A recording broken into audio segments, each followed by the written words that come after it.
Hi, I wanted to show you a quick tip on how to make cast shadows in Horizon. So let's go quickly into edit mode. Horizon has a wonderful lighting system that is baked in as opposed to casting shadows. So if you want to create the drama of a cast shadow, this is one of those methods. So I'm just going to quickly make a chair just so I have an object that I can have cast a shadow.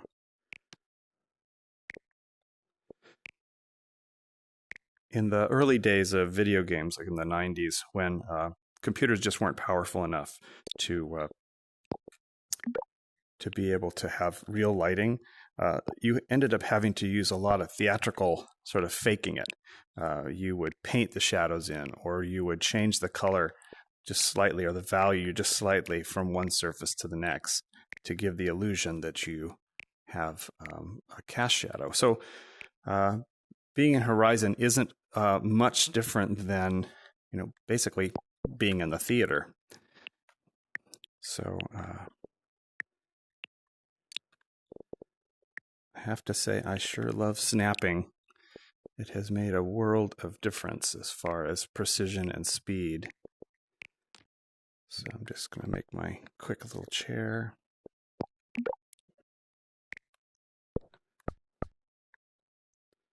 Here. I want to give the chair just enough detail that that there's something to cast, or a shadow that's recognizable.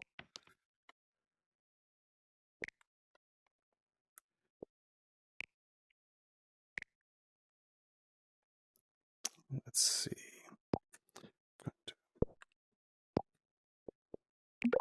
Grab one of these. Whenever I'm building, I try to use the pieces that I already have out, if at all possible. It just makes it easier. I also try to eliminate this shimmering that happens when you have Z-buffering. So I'll just, even though would be nice if it was flush, just having it stick out just a little bit will fight and get rid of that weird Z-buffering. Just do one more thing here.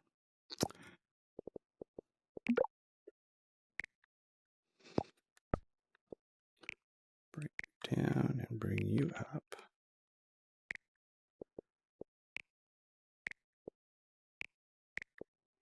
And this is when building becomes fussy, and actually some of the most fun part. So I got a chair. That's pretty simple. So I'm going to just select everything, and I'm going to make it a group. And I'm going to place it right here. And so the lighting in Horizon is baked, so that sometimes when you bring a new light fixture in, you have to wait for a moment for it to create the sense of light on the surface.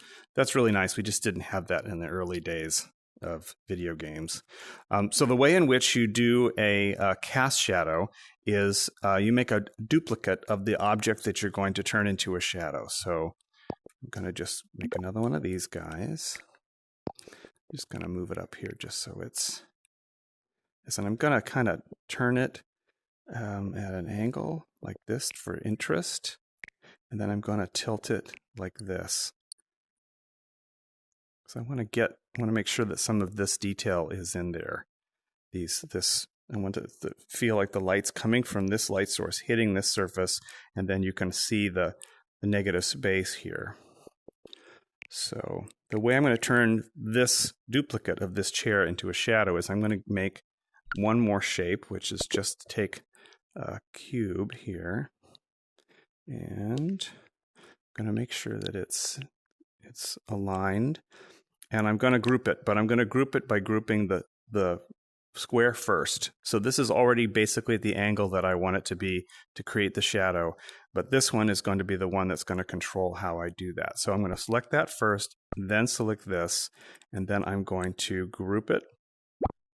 And now, because I've grouped it starting with the cube, the axis is dictated by the cube and not by the chair. So if I start squishing it, I can start squishing that chair down like this.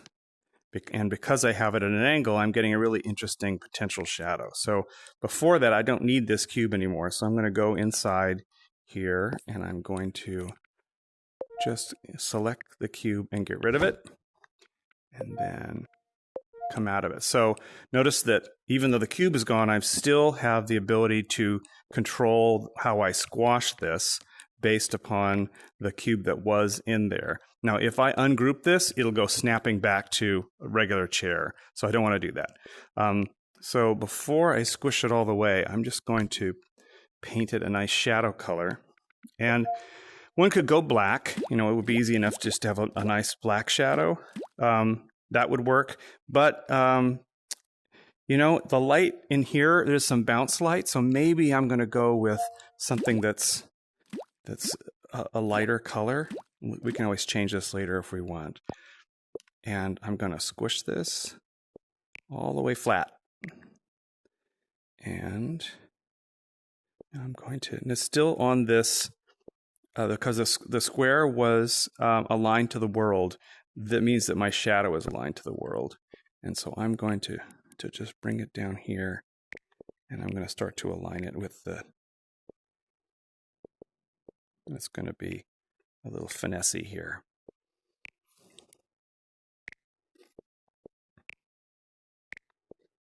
Okay, it's kind of a straight on shadow. I was trying for a little bit more interest, but oops. You go here. You go here. Kind of line that up so that the feet are casting the shadow. And then I just bring it down. Okay, I've got it. This fake beam is also a shape that I did the same thing, so I'm going to have to lift it up a little bit. Okay, basically, that's how you cast a shadow. Let's go into, we walk over here. Now that's a really, really rudimentary example. You can get more complex with different shapes, but that's a way to really quickly, easily make a cast shadow in Horizon. So thanks for following.